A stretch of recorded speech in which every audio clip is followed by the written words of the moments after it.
Good evening all of you. देखिए, इससे पहले की वीडियो में हमने आपको इलेक्ट्रिक फील्ड पढ़ाई थी और इलेक्ट्रिक फील्ड इंटेंसिटी का वेरिएशन भी बताया था। देखिए, हमने आपको ये बताया था कि जब हम चार्ज किसी मेटेलिक स्फीयर को देते हैं या मेटेलिक शेल को देते हैं तो चार्ज उसके बाहरी सरफेस पर डिस्ट्रीब्यूट होता है, उसके अंदर चार्ज नहीं होता, इसलिए उसके अंदर इलेक्ट्रोस्टैटिक लाइंस ऑफ फोर्स भी नहीं होती, इसलिए उसके अंदर हर एक पॉइंट पर इंटेंसिटी ऑफ इलेक्ट्रिक फील्ड जो है वो ज़ीरो होती है। ये चीज़ मेटेलिक स्फीयर या मेटेलिक शेल के लिए है। लेकिन अगर हम बात करें स्फीयर जो कि नॉन कंडक्टिंग मटेरियल का बना हुआ है, अगर हम उसको चार्ज देते हैं तो वो चार्ज उसके टोटल वॉल्यूम में डिस्ट्रीब्यूट होता है। इसका मतलब क्या है कि मेटेलिक स्फीयर और नॉन मेटेलिक स्फीयर दोनों में एक डिफरेंस आ गया। मेटेलिक स्फीयर के अंदर चार्ज बाहरी सरफेस पर रिसाइड करेगा, बाहरी सरफेस पर डिस्ट्रीब्यूट होगा, अंदर कोई चार्ज नहीं होगा, कोई इलेक्ट्रोस्टैटिक लाइंस ऑफ फोर्स नहीं होंगी और इलेक्ट्रिक फील्ड हर एक पॉइंट पर इनसाइड द स्फीयर ज़ीरो होगी।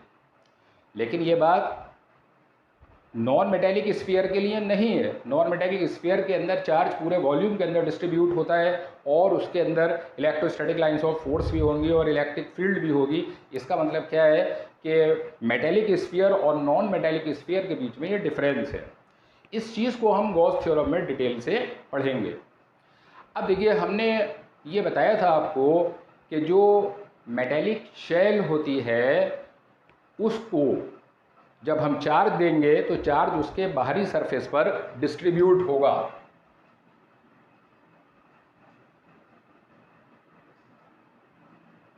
ये मेटेलिक शेल है, इसको हमने चार्ज दिया, चार्ज बाहरी सरफेस पर डिस्ट्रीब्यूट होता है,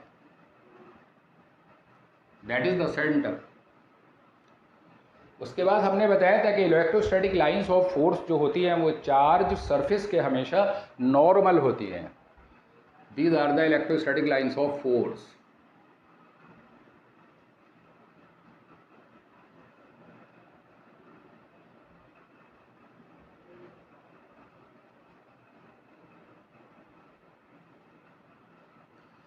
अब देखिए, किसी भी चार्ज्ड सरफेस पर जो इलेक्ट्रोस्टैटिक लाइंस ऑफ फोर्स हैं वो नॉर्मल होती है।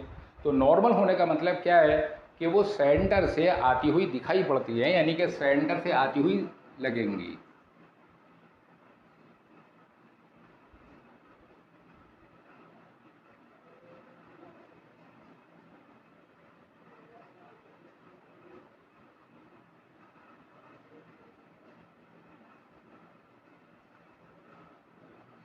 देखिए, इन सारी इलेक्ट्रोस्टैटिक लाइंस ऑफ फोर्स को हमने इनसाइड द शेल या स्फीयर कैसा दिखाया है? डॉट दिखाया है, कंटिन्यूअस नहीं है।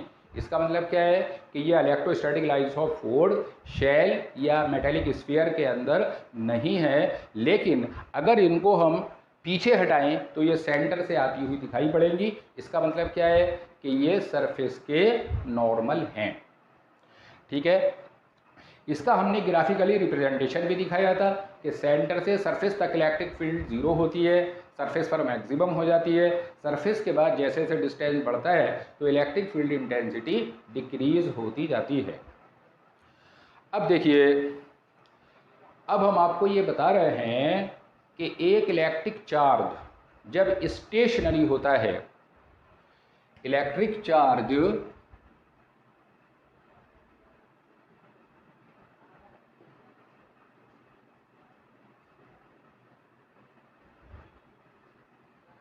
इलेक्ट्रिक चार्ज क्या है? मैंने आपको पहले भी बताया था कि it is the intrinsic property of elementary particle like electron and proton due to which forces are acting between them. अब देखिए, ये इलेक्ट्रिक चार्ज क्या होता है कि जब हम इस इलेक्ट्रिक चार्ज को स्टेशनरी रखते हैं, यानी इलेक्ट्रिक चार्ज कैसा है? Stationery.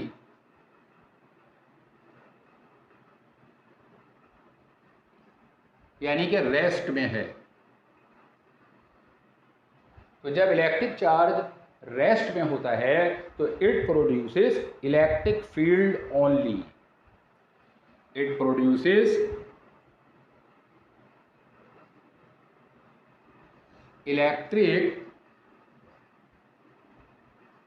Field only. Electric field मैंने आपको बताई थी कि इलेक्ट्रिक फील्ड क्या है, किसी भी चार्ज के चारों तरफ का एक रीजन जिसमें कोई दूसरा चार्ज आने पर किसी फोर्स ऑफ अट्रैक्शन या फोर्स ऑफ रिपल्शन को एक्सपीरियंस करता है, वो रीजन इलेक्ट्रिक फील्ड कहलाता है। और उस रीजन में किसी पॉइंट पर इलेक्ट्रिक फील्ड कितनी है, ये क्या कहलाती है, इंटेंसिटी कहलाती है। इस इंटेंसिटी को हमने डिफाइन किया था कि इलेक्ट्रिक फील्ड में यूनिट पॉजिटिव चार्ज पर जो फोर्स लगता है वही इलेक्ट्रिक फील्ड इंटेंसिटी कहलाती है। अब देखिए, अगर ये चार्ज मोशन में है,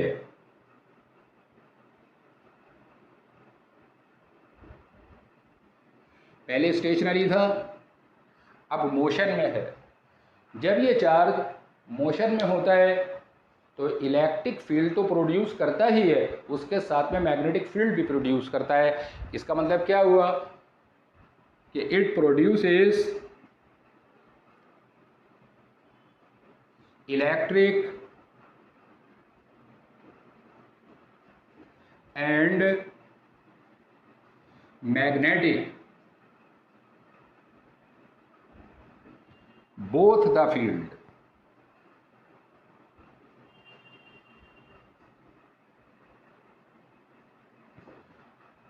इसका मतलब क्या है कि अगर चार्ज मूव कर रहा है, मोशन में है, तो वो इलेक्ट्रिक फील्ड के साथ साथ मैग्नेटिक फील्ड भी प्रोड्यूस करेगा। अब देखिए, अब हम तीसरी कंडीशन देखते हैं कि अगर चार्ज एक्सीलरेटेड है, एक्सीलरेटेड मीन्स यानी कि उसकी जो वेलोसिटी है वो लगातार इंक्रीज हो रही है, या डिक्लेरेटेड है यानी उसकी वेलोसिटी जो है वो लगातार डिक्रीज हो रही है, या फिर ऑसिलेट कर रहा है, वो किसी फिक्स पॉइंट के टू एंड फ्रो मूव कर रहा है, तो ये ऑसिलेटिंग कहलाता है। तो accelerated charge particle, decelerated charge particle and oscillating charge particle produces electromagnetic waves.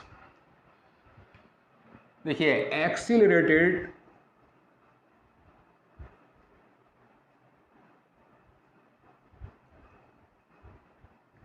और डिक्लेरेटेड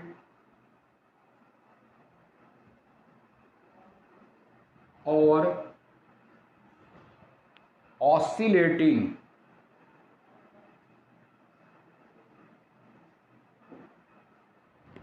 चार्ज्ड पार्टिकल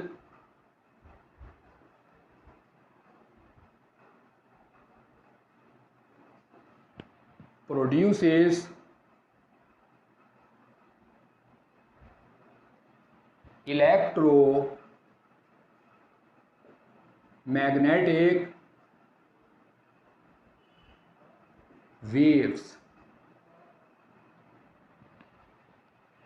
देखिए, अगर चार्ज रेस्ट में है तो it produces electric field only, अगर ये मोशन में है it produces electric and magnetic both the field. अब अगर यही चार्ज ऑसिलेट कर रहा है या एक्सीलरेट हो रहा है या डिक्लेरेट हो रहा है तो इट प्रोड्यूसेस इलेक्ट्रोमैग्नेटिक वेव्स। अब क्या होता है कि जब इलेक्ट्रिक चार्ज मोशन में आ जाता है तो इसकी स्टडी हम करते हैं करंट इलेक्ट्रिसिटी की यूनिट में, और जब चार्ज पार्टिकल एक्सीलरेट या डिक्लेरेट होता है तो मैग्नेटिक फील्ड, जब चार्ज पार्टिकल मोशन में होता है तो मोशन में होने पर वो इलेक्ट्रिक और मैग्नेटिक दोनों फील्ड प्रोड्यूस करता है। इसकी स्टडी हम करते हैं करंट इलेक्ट्रिसिटी के अंदर। अब देखिए, उसके बाद जब चार्ज एक्सीलरेट होता है या डिक्लेरेट होता है या ऑसिलेट होता है तो इससे इलेक्ट्रोमैग्नेटिक वेव्स प्रोड्यूस होती है। इसकी स्टडी हम करते हैं इलेक्ट्रोमैग्नेटिक वेव्स के लेसन में, यानी कि इलेक्ट्रोमैग्नेटिक वेव्स की एक अलग यूनिट है जिसको हम सेपरेट पढ़ेंगे। अब देखिए, अब हम आपको ये बताना चाह रहे हैं कि अगर कोई मेटेलिक शेल है उसको हम एक्सटर्नल इलेक्ट्रिक फील्ड के अंदर रख दें, तो जब हम एक्सटर्नल इलेक्ट्रिक फील्ड के अंदर उसे रखते हैं तो क्या होता है कि शेल के अंदर इलेक्ट्रोस्टैटिक लाइंस ऑफ फोर्स पास नहीं होती, इसलिए उसके अंदर इलेक्ट्रिक फील्ड हर एक पॉइंट पर ज़ीरो होती है। ठीक है, अब सपोज हमारे पास ये एक मेटेलिक शेल है,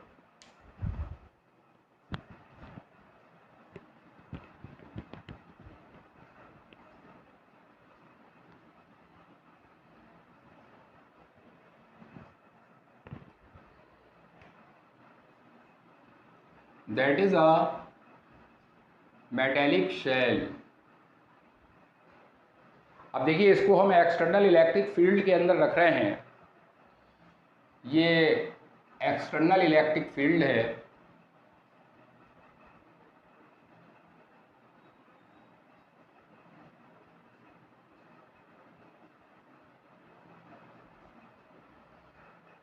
अब देखिए क्या होगा कि electrostatic lines of force shell के अंदर से पास नहीं होती।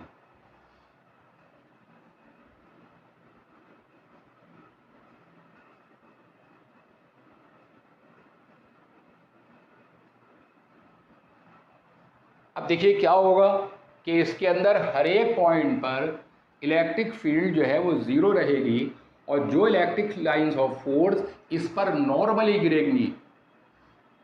सपोज एक इलेक्ट्रोस्टैटिक लाइंस ऑफ फोर्स हमारे पास ये है, तो देखिए सही पाथ क्या होगा।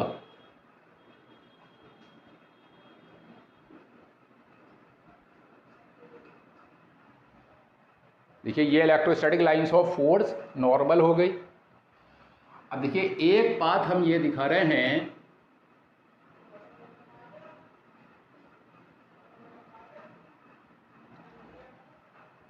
अब देखिए ये जो पाथ है ये गलत है, क्योंकि electrostatic lines of force shell के अंदर से पास नहीं होती हैं। ठीक है, अब देखिए एक पाथ हम ये दिखा रहे हैं,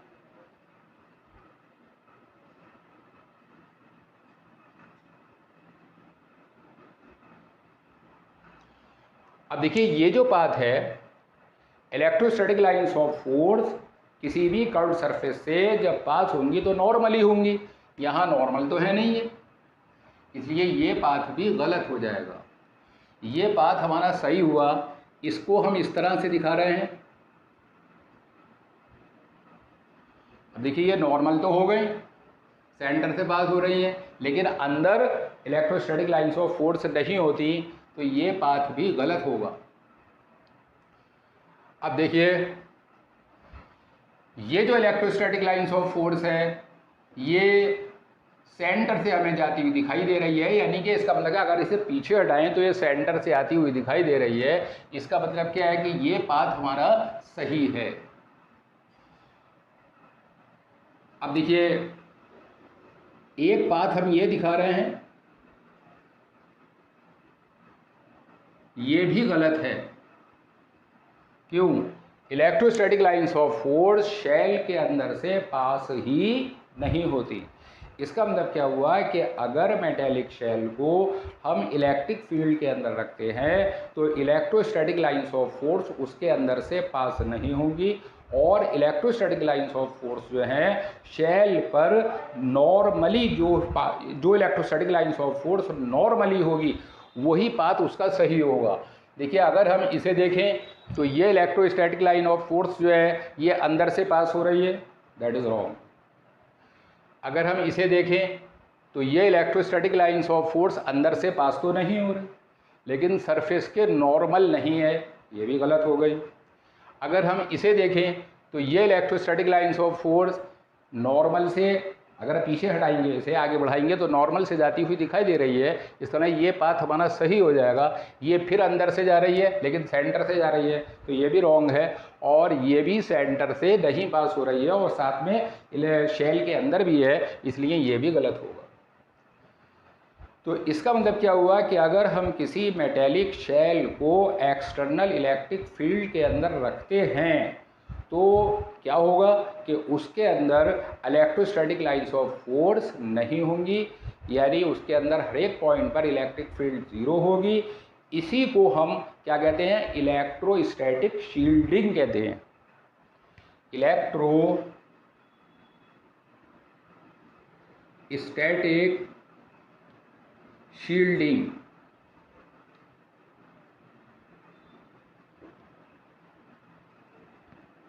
इलेक्ट्रोस्टैटिक शील्डिंग क्या है कि किसी भी रीजन को एक्सटर्नल इलेक्ट्रिक फील्ड से प्रोटेक्ट करने का प्रोसेस इलेक्ट्रोस्टैटिक शील्डिंग कहलाता है।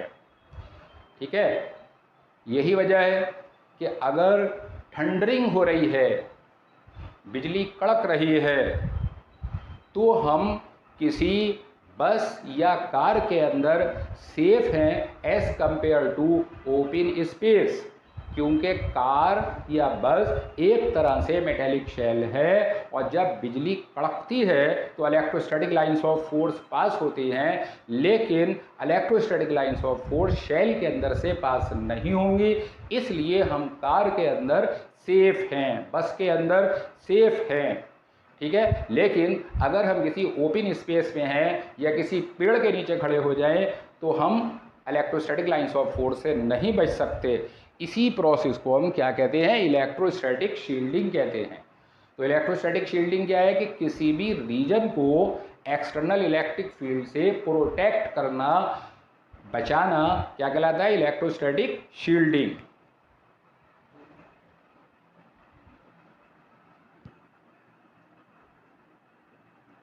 The process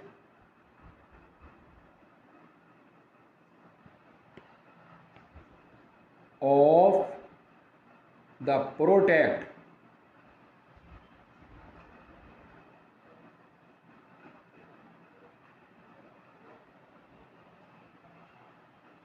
to a certain region,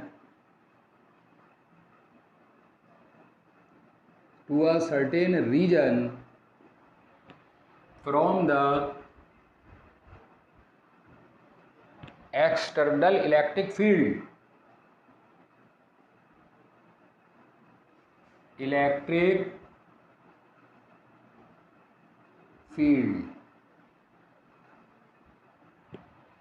is known as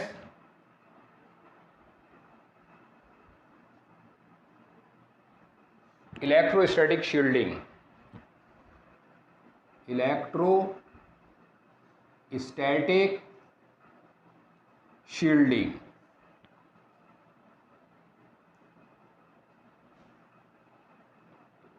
this is electrostatic shielding. तो किसी भी रीजन को एक्सटर्नल इलेक्ट्रिक फील्ड से प्रोटेक्ट करने का प्रोसेस क्या कहलाता है, इलेक्ट्रोस्टैटिक शील्डिंग कहलाता है। अब देखिए, अब हम आपको बता रहे हैं इलेक्ट्रिक डाइपोल।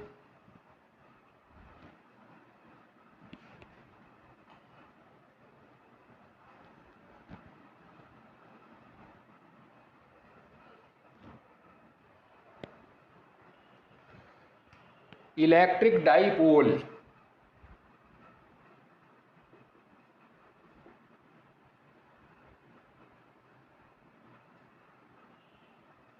देखिए, इलेक्ट्रिक डाइपोल क्या है कि जब दो चार्जेस जो मैग्नीट्यूड में सेम हैं और नेचर में अपोजिट हैं, उनको एक दूसरे से स्मॉल डिस्टेंस से सेपरेट किया जाता है, तो ये सिस्टम इलेक्ट्रिक डाइपोल कहलाता है। Suppose that is the two charges minus q plus q. The distance between them is 2l.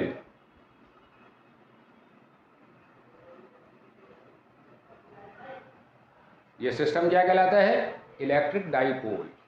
Electric dipole क्या है, when two charges equal in magnitude, opposite in nature, are separated by a small distance, then this arrangement is known as electric dipole. Two charges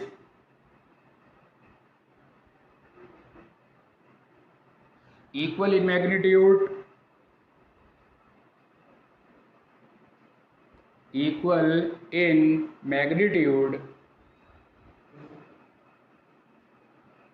opposite in nature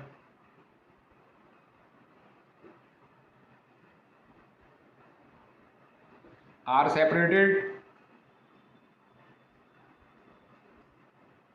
by a small distance.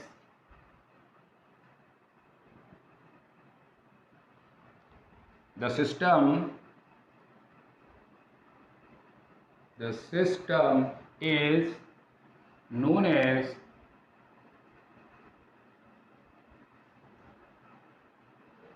Electric dipole. Electric dipole यानी electric dipole के लिए हमारे पास क्या होने चाहिए? दो charge होने चाहिए. दोनों चार्जेस इक्वल इन मैग्नीट्यूड होने चाहिए, अपोजिट इन नेचर होने चाहिए और उनके बीच का डिस्टेंस स्मॉल होना चाहिए. अगर ये सारी कंडीशन फुलफिल होती है तो वो सिस्टम इलेक्ट्रिक डाइपोल कहलाता है. इलेक्ट्रिक डाइपोल के अंदर एक चीज़ होती है, dipole moment.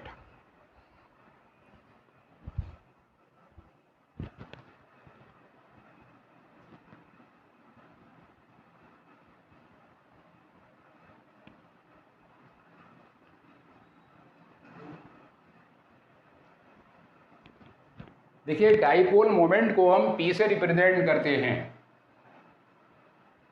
Dipole moment is represented by P. It is a vector quantity, तो इसलिए एरो भी लगाते हैं. अब ये डाइपोल मोमेंट काय के बराबर होता है? It is defined as the product of the magnitude of either charge and the separation between them. P vector is equal to Q into 2L. Q into 2L. अब देखिए, हमें यहाँ पे क्या लेना है? मैग्नीट्यूड. यानी अब दोनों चार्ज मैग्नीट्यूड में तो बराबर हैं, इसलिए Q इंटू सेपरेशन, बीच का सेपरेशन. अब देखिए, एक चीज़ ये है कि हम यहाँ डिस्टेंस 12 क्यों लेते हैं? देखिए, डाइपोल के अंदर आगे हम देखेंगे कि जो भी हम कैलकुलेशन करते हैं, इलेक्ट्रिक फील्ड निकालते हैं, उसके अंदर डिस्टेंस हम मिडिल पॉइंट से लेते हैं. तो मिडिल पॉइंट के केस में क्या होगा? डाइपोल की length -Q + Q. This is the mid point, this is L, this is L. तो ये आसानी हो जाती है. अगर मान लो हम डिस्टेंस L लेते तो फिर यहाँ क्या होता है? L/2. इसलिए उस प्रॉब्लम से बचने के लिए हमने दोनों चार्जेस के बीच का डिस्टेंस 2L लिया है.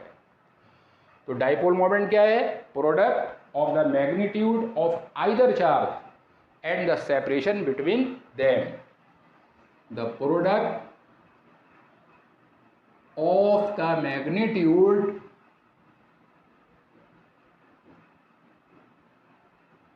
Of either charge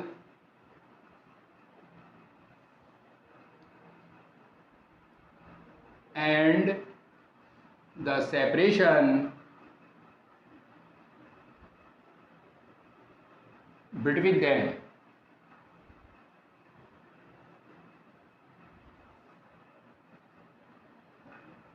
It is a vector quantity.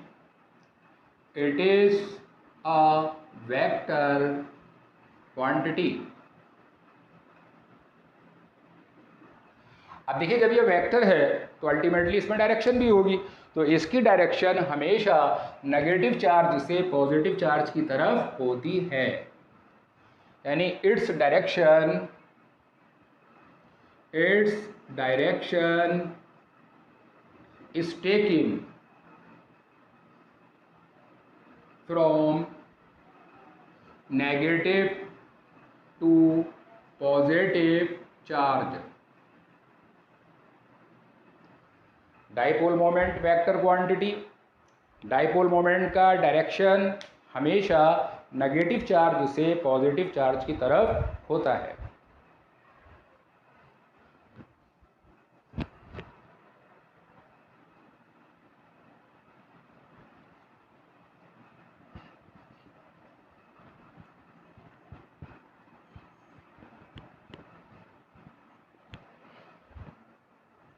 अब देखिए डाइपोल मोमेंट की एसआई यूनिट हम निकाल रहे हैं।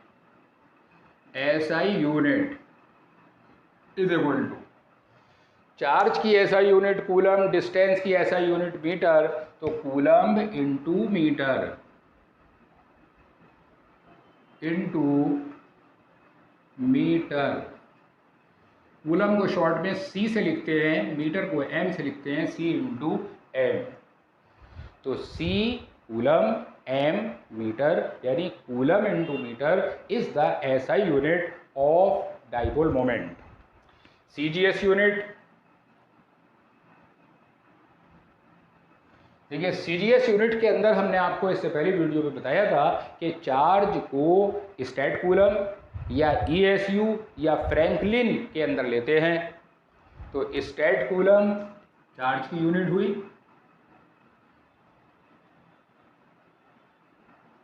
इनटू डिस्टेंस की यूनिट सेंटीमीटर, या हम यूं भी कह सकते हैं ईएसयू इंटू सेंटीमीटर, या franklin into centimetre, that is the SI unit. अब देखिए SI that is the CGS unit, SI unit is coulomb metre. Coulomb metre को हम एक नाम और भी देते हैं डीबाई। तो debye is also the SI unit of dipole moment.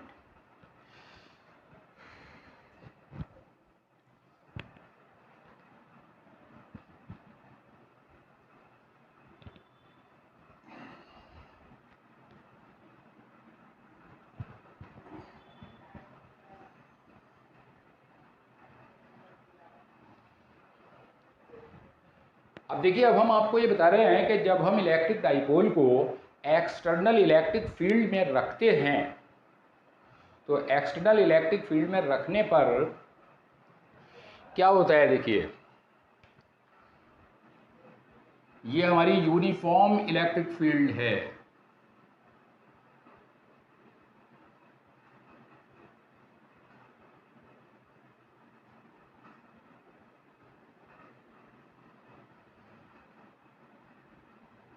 इससे पहली वीडियो के अंदर हमने आपको बताया था कि यूनिफॉर्म इलेक्ट्रिक फील्ड को हम इक्वी स्पेस्ड पैरेलल लाइन से रिप्रेजेंट करते हैं। तो ये यूनिफॉर्म इलेक्ट्रिक फील्ड है, इसके अंदर ये डाइपोल रखा हुआ है। Suppose that is the negative charge, that is the positive, plus Q minus Q. अब देखिए this distance is 2L,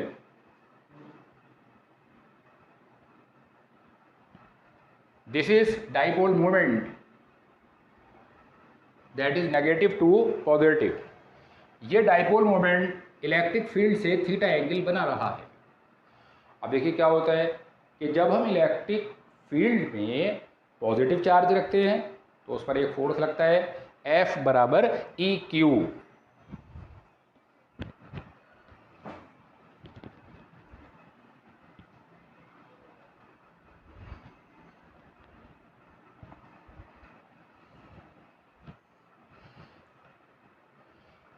that is the electric field E, that is a positive charge। इस पर फोर्स लगेगा field की direction में EQ। अगर suppose negative charge रखते हैं, इस पर फोर्स लगेगा फील्ड के अपोजिट EQ। इसका मतलब क्या है कि इलेक्ट्रिक फील्ड में पॉजिटिव चार्ज को रखने पर उस पर फोर्स लगता है EQ in the direction of field, negative charge पर फोर्स लगता है EQ in the direction opposite to the direction of electric field. Force दोनों ही सेम है EQ। अब देखिए यहाँ पर ये फोर्स लगेगा EQ, दिस इज EQ, लेकिन दोनों फोर्स की डायरेक्शन कैसी है, अपोजिट, मैग्नीट्यूड में सेम। अब देखिए पॉजिटिव चार्ज पर जो फोर्स लगता है वो फील्ड की डायरेक्शन में, नेगेटिव चार्ज पर जो फोर्स लगता है वो फील्ड के अपोजिट। अब देखिए यहाँ पर हम ये देख रहे हैं कि ये दोनों फोर्स मैग्नीट्यूड में तो सेम है, both the forces are equal in magnitude, but their line of action are anti-parallel। इनके line of action anti-parallel।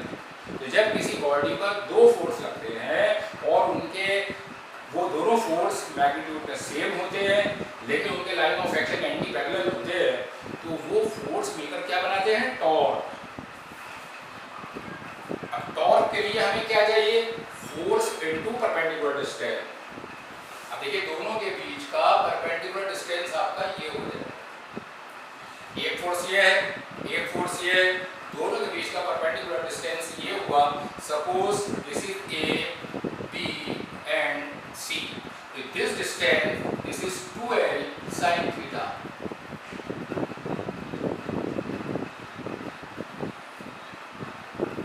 अब देखिए यहां पर हम क्या निकाल रहे हैं, torque.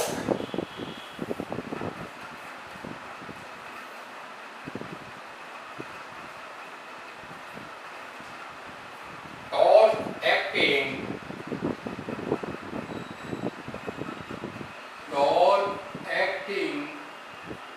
on the dipole।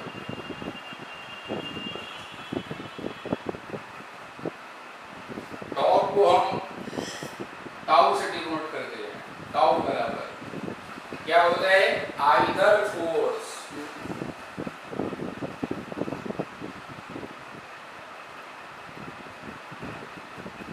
Into perpendicular distance between the forces।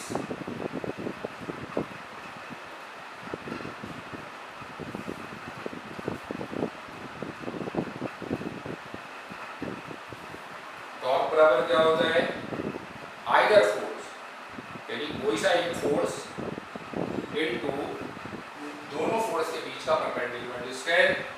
Force हमारे पास क्या है, P Q, perpendicular distance this is 2l sin theta.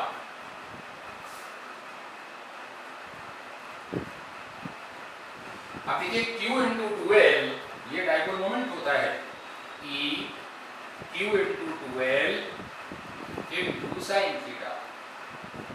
Q into 2l dipole moment, this is EP sine theta, that is the torque. अब देखिए torque जो है that is a vector quantity, और vector कौन सा है, that is axial vector. Axial vector वो होता है जिसके अंदर स्टार्टिंग और एंड पॉइंट दोनों में कोई भी नहीं होता। अब देखिए अब हम लिख रहे हैं in vector form, in vector form.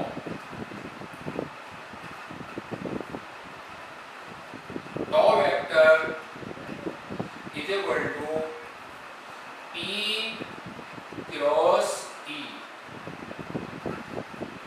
देखिए दो वेक्टर का जब हम क्रॉस प्रोडक्ट खोलते हैं तो P क्रॉस E को जब खोलेंगे तो P का मैग्नीट्यूड, E का मैग्नीट्यूड, दोनों के बीच के एंगल की साइन, साइन थीटा, और एक यूनिट वेक्टर n आता है। तो वो यूनिट वेक्टर n की जो डायरेक्शन होगी वही टॉर्क की डायरेक्शन होगी। अब देखिए suppose this is P vector and this is E vector and that is angle theta between them। अब देखिए अगर ये P और E एक ही प्लेन के अंदर हैं, P और E तो एक ही प्लेन के अंदर है, तो टॉर्क की डायरेक्शन हम right hand thumb screw rule से देते हैं, यानी कि सीधे हाथ की उंगलियों का कर्ल हम P से E की तरफ को घुमाएंगे तो हमें थंब जो है वो टॉर्क की डायरेक्शन देगा। Suppose this is P vector, this is E vector. अब P और E दोनों एक ही प्लेन के अंदर है, तो जो टॉ वेक्टर है दैट इज डाउनवर्ड। अब इसके ना यहाँ स्टार्टिंग पॉइंट है ना यहाँ है, ये एक्सियल वेक्टर कहलाता है। जिन वेक्टर के अंदर स्टार्टिंग और एंड पॉइंट नहीं होती है वो एक्सियल वेक्टर कहलाते हैं। इसलिए टॉर्क जो है एक्सियल वेक्टर है और इसकी direction right hand screw rule से दी जाती है।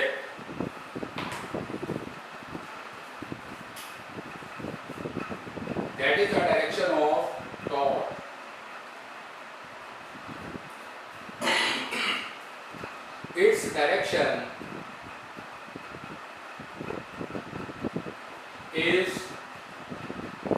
by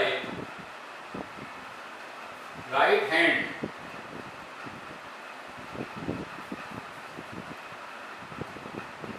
screw rule, right hand screw rule से इसका डायरेक्शन देते हैं। कैसे? P से E की तरफ सीधे हाथ की उंगलियों को घुमाते हैं तो ये थंब जो है ये टॉर्क की डायरेक्शन बताता है। अब ये जो डायरेक्शन है ना इसके अंदर कोई स्टार्टिंग पॉइंट है और ना एंड पॉइंट है। नीचे कहाँ तक जा रहा है कुछ नहीं पता, ऊपर कहाँ से आ रहा है कुछ नहीं पता। इसलिए ऐसे वेक्टर जिनमें ना स्टार्टिंग पॉइंट होता है ना ही एंड पॉइंट होता है, ऐसे वेक्टर एक्सियल वेक्टर कहलाते हैं। तो टॉर्क जो है वो एक्सियल वेक्टर है। अब देखिए यहाँ पर हम एक चीज और देखेंगे कि अगर डाइपोल यूनिफॉर्म इलेक्ट्रिक फील्ड के अंदर रखा हुआ है तो इस पर अगर हम नेट फोर्स देखें तो EQ माइनस EQ, जब किसी बॉडी पर दो फोर्स लगते हैं एक दूसरे के अपोजिट होते हैं तो नेट फोर्स कितना होता है? 0।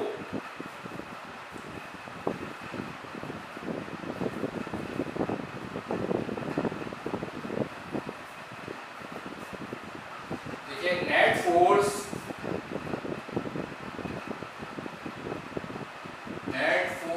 On the dipole is equal to 0। इसका मतलब क्या है कि अगर डाइपोल यूनिफॉर्म इलेक्ट्रिक फील्ड के अंदर रखा हुआ है उस पर नेट फोर्स 0 होगा, और जब नेट फोर्स 0 होगा तो उसके अंदर कोई ट्रांसलेटरी मोशन नहीं होगी। यानी देयर इज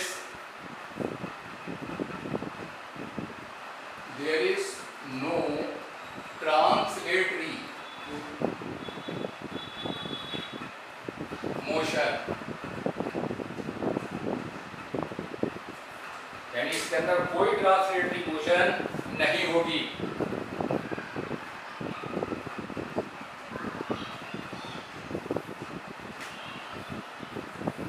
ट्रांसलेटरी मोशन कौन सी होती है? जिसके अंदर बॉडी एक जगह से दूसरी जगह जाती है, इस टाइप की मोशन ट्रांसलेटरी मोशन कहलाती है। और इसके अंदर उस बॉडी को हम एक पार्टिकल सपोज करते हैं। यानी ट्रांसलेटरी मोशन का मतलब क्या है? जिसके अंदर हम बॉडी के सेंटर ऑफ मास को देखते हैं कि वो सेंटर ऑफ मास कैसे शिफ्ट हो रहा है। तो जब सेंटर ऑफ मास एक जगह से दूसरी जगह जाता है दैट इज ट्रांसलेटरी मोशन। तो there is no translatory motion in this condition, but net torque is not 0। भाई टॉर्क तो 0 है नहीं, क्योंकि टॉर्क बराबर क्या है? E sin theta. This is not equal to 0। इसका मतलब क्या है? इसके अंदर प्योर रोटेशनल मोशन होगी।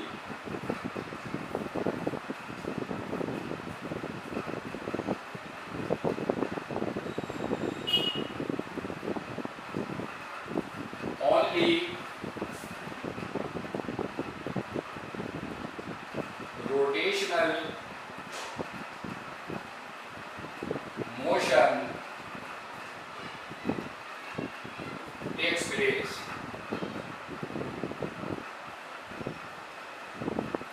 एंड इसके अंदर केवल रोटेशनल मोशन होगी, ट्रांसलेटरी मोशन नहीं होगी।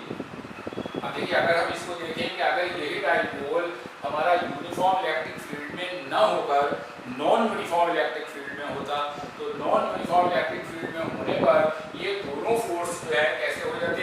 अलग अलग हो जाते। तो जब अलग अलग हो जाते तो नेट फोर्स 0 नहीं होता। अब देखिए हम बता रहे हैं in case of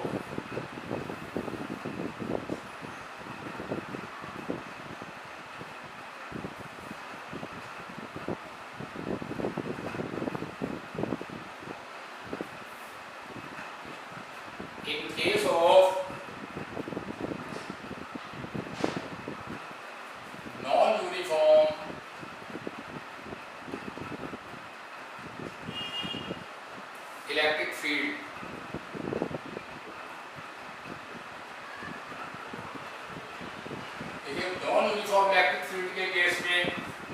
force is not zero. Net force is not zero. So translatory motion takes place. So translatory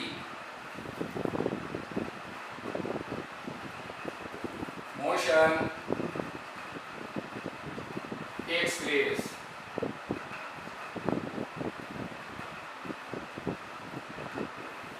अब देखिए नेट टॉर्क तो जीरो है ही नहीं, net torque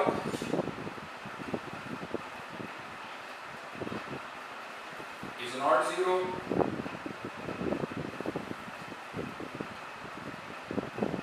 net torque zero नहीं है तो रोटेशनल मोशन भी होगी, यानी कि रोटेशनल मोशन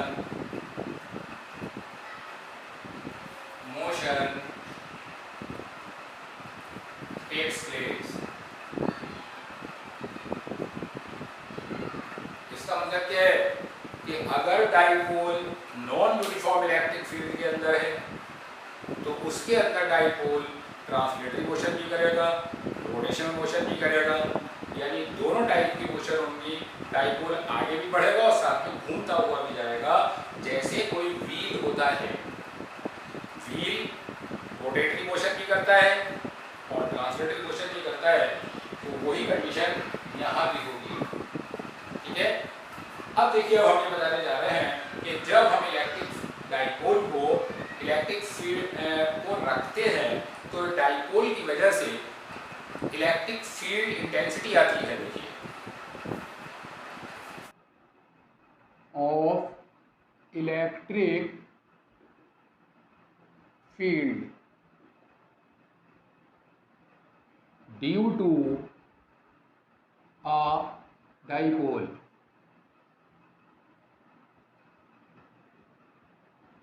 देखिए, डाइपोल की वजह से हम इलेक्ट्रिक फील्ड इंटेंसिटी निकालना चाह रहे हैं. डाइपोल की वजह से इलेक्ट्रिक फील्ड इंटेंसिटी हम तीन कंडीशन में निकालते हैं.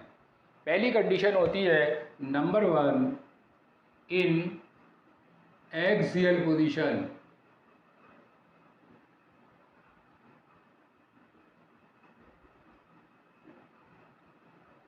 इस एक्सियल पोजीशन का एक नाम और भी होता है और एंड ऑन पोजीशन.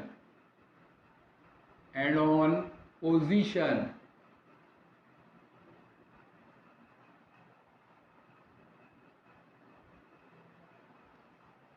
देखिए, एक्सियल पोजीशन क्या होती है. सपोज ये इलेक्ट्रिक डाइपोल है, इस डाइपोल से जाने वाला ये एक्सिस है. अब जब हम डाइपोल के एक्सिस के किसी पॉइंट पर इलेक्ट्रिक फील्ड इंटेंसिटी निकालते हैं तो वो कहलाती है एक्सियल पोजीशन. एक्सियल पोजीशन का मतलब क्या हुआ?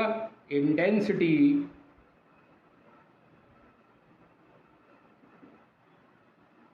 At any point on the axis of dipole.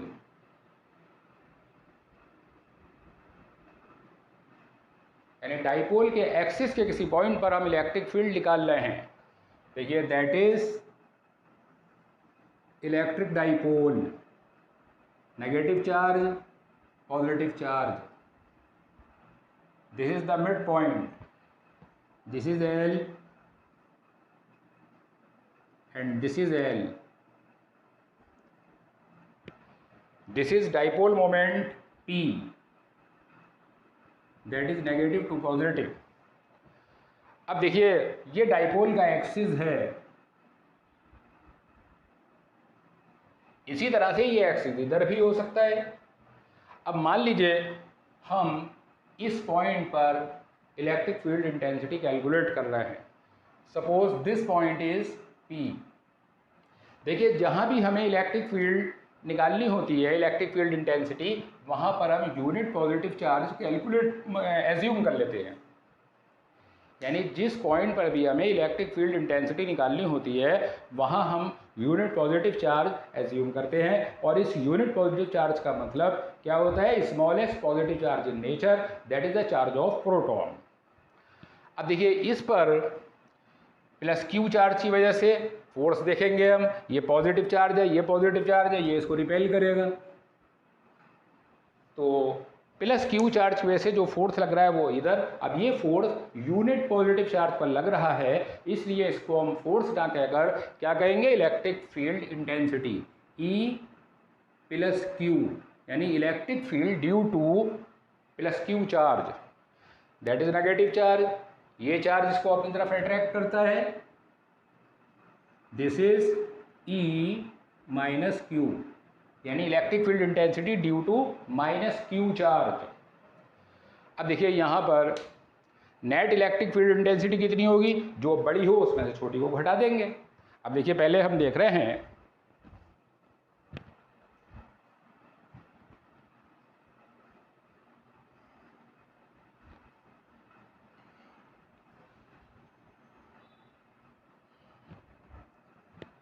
पहले हम E प्लस क्यू कैलकुलेट कर रहे हैं, E प्लस क्यू। देखिए किसी भी पॉइंट चार्ज से r डिस्टेंस पर इलेक्ट्रिक फील्ड इंटेंसिटी का फॉर्मूला क्या होता है, 1/4πε0 q upon r square.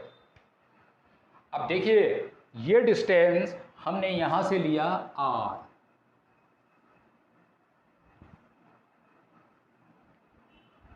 This is the mid point m।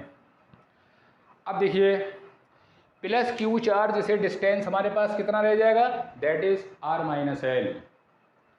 तो E plus Q is equal to 1/4πε0 q upon r minus L का होल स्क्वायर। अब देखिए वो बात यहाँ क्लियर हो जाती है, अगर हम ये टोटल डिस्टेंस बजाय 2l के l लेते तो ये डिस्टेंस l/2 आता, तो यहाँ q चार्ज से डिस्टेंस कितना बनता, r माइनस l/2। तो कैलकुलेशन में हमें प्रॉब्लम होती, उसको सॉर्ट आउट करने के लिए हमने डिस्टेंस डाइपोल लेंथ कितनी ली है, 2l। अब देखिए E माइनस क्यू, यानी माइनस क्यू चार्ज की वजह से this is 1/4πε0 q upon r plus L whole square. देखिए माइनस क्यू चार्ज से जब हम डिस्टेंस निकालेंगे तो this is r and this is l, तो कितना हुआ आपका r plus L whole square. मैंने आपको बताया था कि इलेक्ट्रिक फील्ड वेक्टर क्वांटिटी है, चार्ज का केवल मैग्नीट्यूड लेते हैं, साइन नहीं लेते। अब देखिए हमें दिख रहा होगा कि दोनों में 1/4πε0 जो है सेम, क्यू सेम, लेकिन इसका डिनोमिनेटर जो है r माइनस एल वो छोटा है और ये बड़ा है। तो जिस फ्रैक्शन में डिनोमिनेटर छोटा होता है वो बड़ी फ्रैक्शन मानी जाती है। तो net electric field intensity capital E at point P कितनी हो जाएगी, E minus plus Q minus E minus Q. देखिए जब दो फोर्स या दो फील्ड एक दूसरे के अपोजिट होती हैं तो उनका रिजल्टेंट निकालने के लिए बड़ी में से छोटी को घटा देते हैं, और अगर दोनों सेम डायरेक्शन में होती हैं तो दोनों को ऐड कर देते हैं। अब देखिए ये वैल्यू हम पुट कर देंगे तो दोनों में 1/4πε0 भी कॉमन और q भी कॉमन, तो q upon 4πε0 common, this is 1/r minus L whole square minus 1/r plus L whole square. This is q upon 4πε0, LCM लेंगे r minus L whole square r plus L whole square, r minus L whole square cancel, this is r plus L whole square, ये आपका बच जाएगा, minus r plus L whole square cancel, r minus L whole square. अब देखिए हमारे पास identity है a plus B whole square minus a minus B whole square, that is 4ab।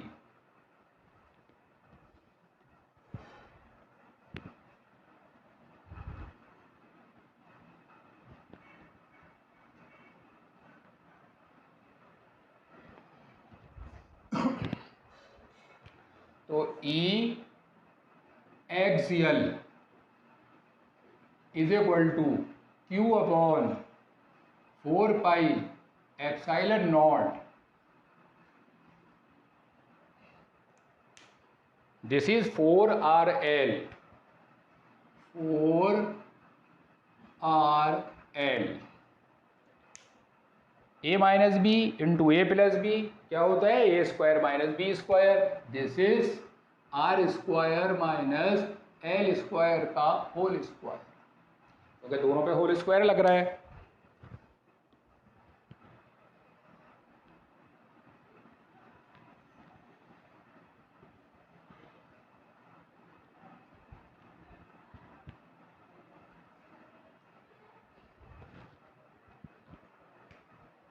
This is Q into 2L into 2R।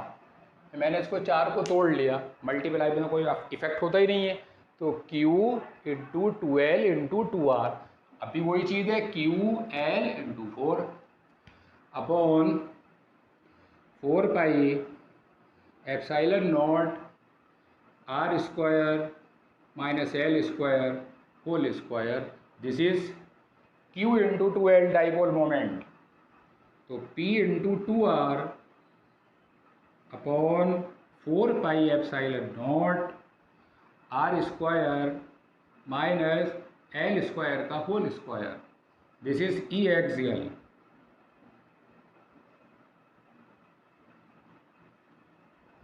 अब देखिए यहाँ क्या होता है कि जो डाइपोल लेंथ होती है वो R के रेस्पेक्ट में बहुत छोटी होती है, L is very smaller than R, so L square can be neglected। जो चीज़ या जो क्वांटिटी एक से छोटी होती है उसका स्क्वायर करने पर वो और छोटी हो जाती है। फॉर एग्जाम्पल अगर हम 0.5 का स्क्वायर करें तो वो 0.25 होगा, तो 0.25 के मुकाबले में स्मॉलर है, इसलिए उसको नेगलेक्ट कर सकते हैं। तो यहाँ L स्क्वायर नेगलेक्ट हुआ, so E axial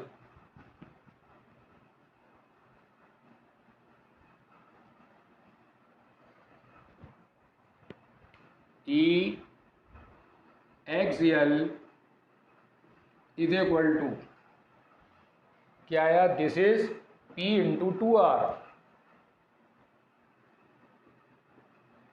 upon 4 pi epsilon nought. अब देखिए L स्क्वायर तो कैंसिल हुआ, R की पावर 4 हो गई, R की पावर 4 को हम लिख सकते हैं R क्यूब इंटू R से R cancel, this is 2P upon 4 pi epsilon not R cube, this is E axial.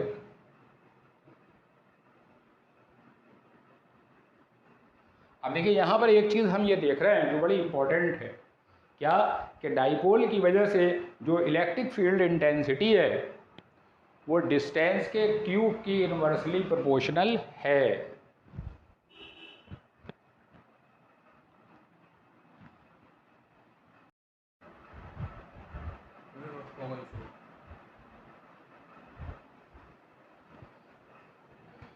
E axial is equal to 2P upon 4 pi epsilon not R cube.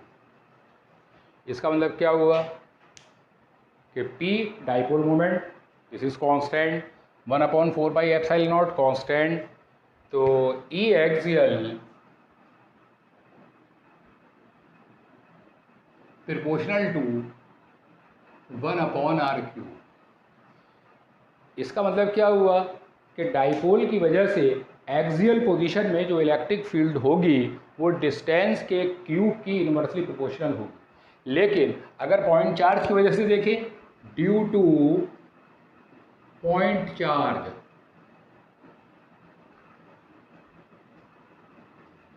Point charge की वजह से जो electric field होगी proportional to 1 upon R square, वो distance के square की inversely proportional होगी।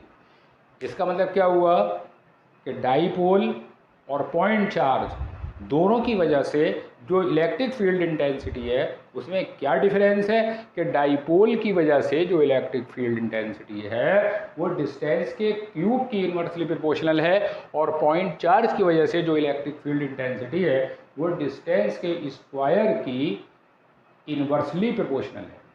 अब हम यहाँ पे एक बात बताना चाहेंगे, this is dipole, minus Q charge plus Q charge, this is the midpoint M, and dipole moment P from negative to positive, that is axial position। यहाँ पर E प्लस Q यानी electric field due to plus Q charge and electric field due to minus Q charge. लेकिन हमने क्या देखा था कि E plus Q is greater than E minus Q। इसका मतलब क्या है कि net field lies in the direction of E plus Q। Net electric field, net electric field intensity lies in the direction of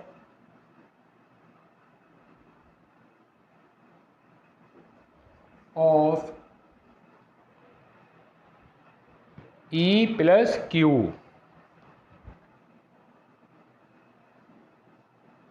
It means in axial position the net electric field and dipole moment both lies in the same direction. It means in axial position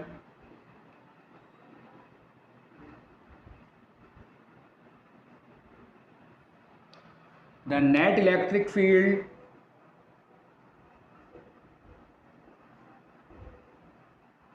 and net electric field E and dipole moment P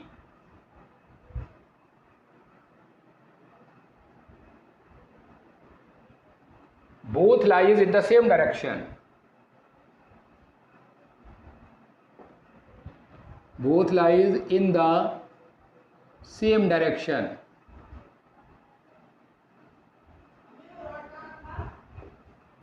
Both lies in the same direction। The angle theta is 0, means theta is equal to 0। Theta क्या है? Angle between net electric field intensity and dipole moment. तो इसका मतलब क्या हुआ कि axial position में net electric field intensity और डाइपोल मोमेंट दोनों सेम डायरेक्शन में होते हैं और दोनों के बीच एंगल 0 होता है। देखिए ये मैंने आपको बताई एक्सियल पोजीशन में। अब देखिए इसके बाद आती है इक्वेटोरियल पोजीशन, एनी पोजीशन। इसको हम नेक्स्ट वीडियो में डिस्कस करेंगे। मुझे उम्मीद है कि आपको हमारी वीडियो ज़रूर पसंद आई होगी। अगर पसंद आई है तो आप लाइक करें और हमारे चैनल फिजिक्स इंप्रेशन को सब्सक्राइब करें और हमारे चैनल से कंटिन्यू जुड़े रहें, तो आपको हर रोज़ कुछ ना कुछ नया सीखने को मिलेगा। इसके बाद हमारी प्रॉब्लम होंगी जो नीट और IIT लेवल की होंगी। Thank you.